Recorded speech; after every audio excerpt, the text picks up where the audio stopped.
Mag-isa lamang ang lola na ito sa kanyang bahay nang makuhanan ng CCTV ang nakakapangilabot na pangyayari.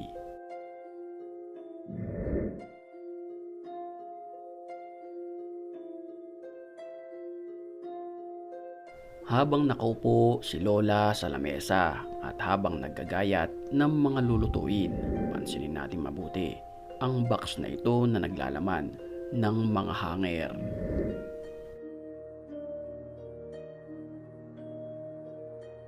Nang walang ano-ano'y, bigla na lamang lumipad ang isang hanger sa kanyang harapan. Dito na napatingin si Lola at napahinto sa kanyang ginagawa. Kasunod niyan ang paggalaw pa ng ibang kagamitan katulad ng kabayo ng plancha.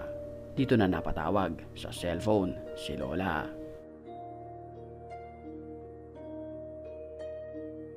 At ang pinaka nakakapangilabot dito, animoy may isang kumot na hugis tao ang naglalakad sa kanyang likuran.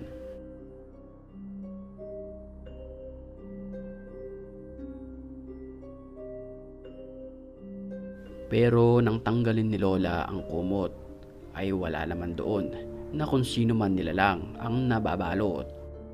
Habang